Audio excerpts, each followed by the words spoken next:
que vermelho e verde tem tudo a ver? Olá pessoas, bem-vindos ao Organiza Daphne. Nesse vídeo eu vou trazer mais algumas inspirações de combinações coloridas para sua casa. Hoje a gente vai usar as cores complementares verde e vermelho. A gente já ama rosas. Rosas são vermelhas, não uma regra geral, mas rosas vermelhas com um caulezinho verde. E elas são tão bonitinhas. E você nunca pensou que elas são cores complementares, né?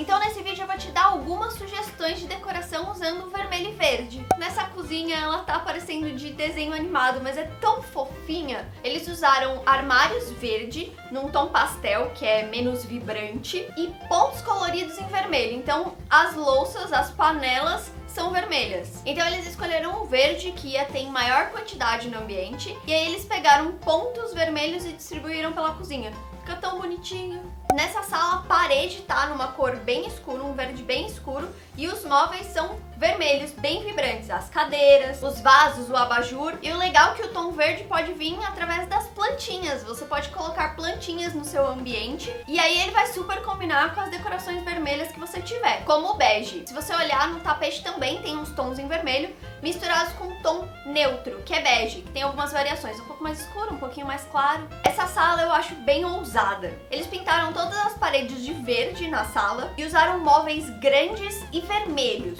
Você consegue perceber que eles quebram um pouco desse vermelho com alguns tons neutros, como a manta bege, as almofadas claras. Mas nessa opção você tem que gostar mesmo de vermelho, porque tem bastante coisa e chama bastante atenção. Ainda mais com a lareira acesa, que fica mais vermelho ainda e mais quente. Eu falei pra vocês, as plantinhas são tão maravilhosas e elas fazem parte da decoração. Aqui é um exemplo de ambiente de quintal, onde todas as cadeiras são vermelhas, que são muito bonitas, por sinal. E o tom verde veio através das plantinhas. Então se você tiver coisas vermelhas, se você gosta de móveis vermelhos e você não tá a fim de pintar, sei lá, uma parede verde, aproveita e use e abusa das plantinhas. Trazem vida e ainda combinam com a decoração. E a mesa que tá no quintal é de madeira, que é um tom neutro também. Essa sala é o exemplo de que você não precisa de grandes partes coloridas na sua sala ou no seu quarto pra ficar bem bonitinho. Essa sala basicamente é branca, que é um tom neutro, que combina com qualquer coisa. A mesa e algumas cadeiras também são de madeira, que são tons neutros. O banco é um verde bem vibrante, com uma almofada vermelha. E alguns pontos coloridos estão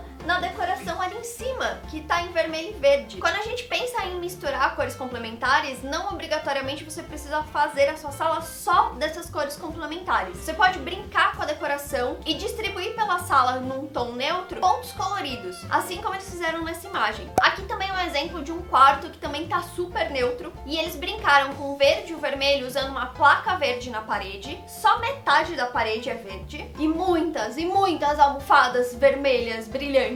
Ficou bem suave, um ambiente bem tranquilo, e esse verde tá em tom pastel, então é super legal, é super calmo, assim, não é vibrante a cor, o que super combinou com as almofadas, que são um tom de vermelho mais aberto, assim, mais chamativo. Você pode usar isso, você pode escolher tons pastéis, que são aquelas cores mais fechadas, menos vibrantes. Escolhe uma das cores complementares que você vai usar, no caso aqui foi a verde, e aí você traz o vibrante, o brilho, para outra cor que você vai escolher, no caso vermelho. Aqui eles escolheram um cantinho da casa e pintaram a parede inteira de verde, que pega uma grande parte do espaço, e os tons vermelhos estão no tapete e na almofada. Se você olhar, aqui tá o contrário, o tom vibrante tá na parede e os tons pastéis estão no tapete e na almofada, que é o vermelho. Aqui tá imediatamente ao contrário da imagem anterior. Quando vocês decidirem escolher um tom para a parede um pouco mais escuro, o importante é que o ambiente seja bastante iluminado, ou por uma grande janela que vai pegar bastante luz natural, ou uma luz artificial que ilumine bastante o ambiente, porque senão pode dar a impressão que tá bem escuro. Então sempre que a gente escolher cores escuras para a parede, a gente tem que se preocupar com a iluminação. Nessa imagem aqui, a sensação que eu tenho é que a janela tá bem de frente para esse ambiente, se vocês olharem a sombra da estante, então ela não ficou escura e foi uma combinação super fofinha. Esse quarto é muito fofinho. Eu imagino esse quarto numa casa de campo, sabe? Eles escolheram um vermelho bem vibrante para a parede atrás, onde tá a cabeceira, ou seja, o vibrante tá na parede e o tom pastel verde tá na cama, com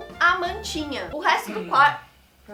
O resto do quarto é basicamente branco, que é uma cor neutra, o que não deixou cansativo essa parede muito escura, que às vezes pode dar essa impressão de que vai ficar muito escuro e muito cansativo. Mas se você escolher só um pedacinho e o resto geral do ambiente for uma cor neutra e clara, você não precisa se preocupar. Eu achei muito fofo esse quarto. Claro que tem bastante luz natural, então ele ficou bem claro. É que nem eu falei pra vocês, olha a sacada que tem nesse quarto, então entra muita luz. E aí a parede mais escura não vai deixar o quarto escuro. E aqui é um exemplo se vocês não quiserem pintar grandes partes do cômodo e nem usar móveis muito grandes dessas cores, vocês podem escolher um cantinho da casa e fazer essa combinação. Nesse caso aqui eles escolheram um móvel vermelho bem vibrante e o verde ficou por conta do cacto. Sim, cactos! Cactos são muito legais e se você é como eu, que esquece de botar água na plantinha, cacto é uma boa opção para você ter plantinhas na sua casa sem correr o risco de matá-las. Sabe que eu sonhei hoje que eu tinha uma casa cheia de plantinhas? Acho que eu estou precisando de plantinhas. E aí, vocês gostaram dessas inspirações? Comenta aqui que outras combinações vocês querem que eu mostre. Aproveita e vai participar lá do nosso grupo no Facebook. O link tá aqui embaixo na descrição. E aí eu vou adorar que vocês coloquem lá no nosso grupo várias inspirações e decorações que vocês gostariam que a gente comentasse. Afinal, aquele grupo foi criado pra gente trocar experiências sobre organização. Não esquece de deixar seu comentário. Me conta se você gosta desse tipo de combinação de vermelho e verde. Não esquece de clicar aqui pra se inscrever no canal e continuar assistindo os vídeos do Organiza Daphne clicando aqui. Até o próximo vídeo. Um beijo!